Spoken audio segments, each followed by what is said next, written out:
Have you ever heard of someone by every measure should not be breathing right now? Someone the universe, by all sense of justice, should have wiped off the chessboard of life a long time ago. Well, that's Byron Black, a dude who, if justice had any teeth, would have been gone 4 decades ago. Look, Byron Black is not just a man with blood on his hands. He nearly bathed in it.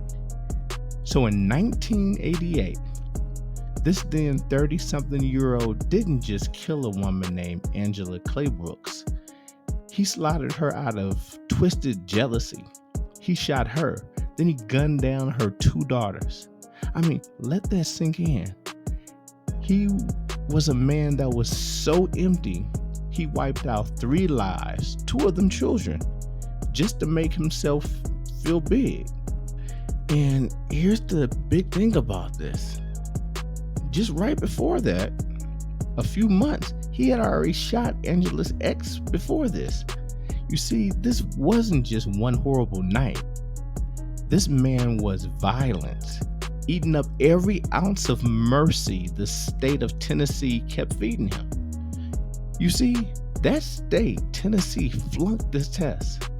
They let Byron Black rot away, but he was still alive for almost 40 years. That's 4 decades of taxpayers funding his food, his bed, his breath. Meanwhile, Angela and her daughters, they were buried for almost 40 years before they put him to death.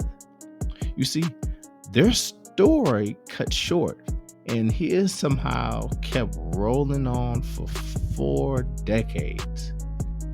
And if you really want to know how backwards our system can get, the American judicial system will let men like Byron, who keep existing, not so much out of compassion, but out of endless loopholes, lawsuits, and rights for the guilty that those innocent people, they just never got.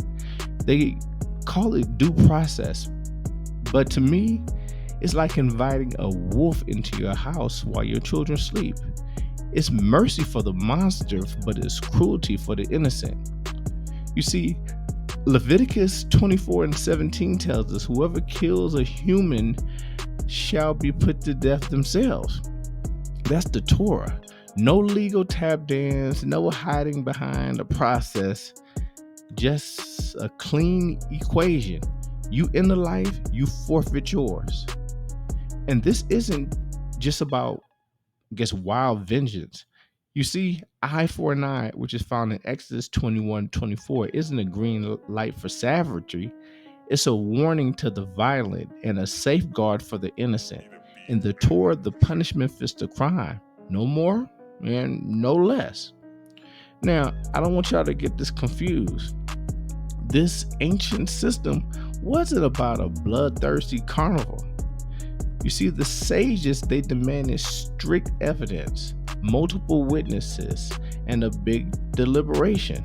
But when it was clear, like it was in this case, it was over. No decades of appeal. No waiting till the killer dies of old age. You kill, you die. So imagine if you let a rabid dog loose in your neighborhood. Just think about the chaos that will cause. Every night, families bolt to their doors. Children can't sleep, all because one animal is allowed to stay. Well, that's our system. Keeping Byron Black locked up alive, dangling him like an ornament, that's our system. And the Torah, it anticipated these dangers.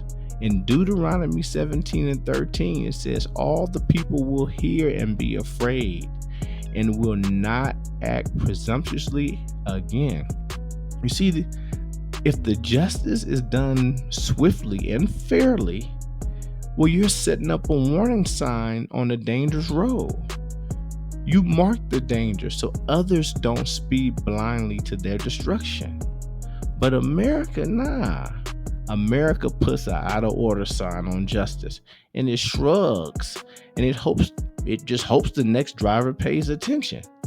And so we get more Byrons, which will cause more pain, more headlines, and they'll have more excuses. I want to hit y'all with something even deeper. In the Hebrew thought, the phrase, do not stand idly by the blood of your neighbor, which is found in Leviticus 19 and 16. This is a command to do something when evil floods your block. You bear witness, you tell, you act, but you don't let the innocent drown while the guilty gets a chair and 3 hot meals. This guy, he should have been put down a long time ago by the state, and if not, he should have been put down by his fellow inmates. So if you want to know why so many of us mistrust the American judicial system, well, this is it. Justice is on a sabbatical, and the monsters, they get free room service. Byron Black was able to live for almost 40 years, and this is after he stole the lives of 3 people out of this world. I don't see where the balance is.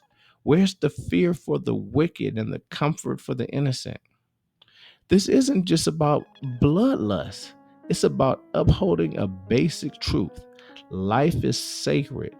When someone spits on their truth with something as vile and as evil as a triple murder, justice must act, not for revenge, but for everyone else who just wants to live in peace.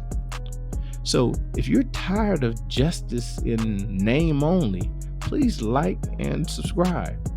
Truth isn't always pretty, but it's worth fighting for.